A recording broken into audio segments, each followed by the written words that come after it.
Hello and welcome back to my channel. In today's video, I will show you the full overview of the TeraBox app. So let's get started.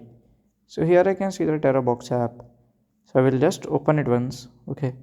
So here, first of all, when you will just open, you have to log in with your ID.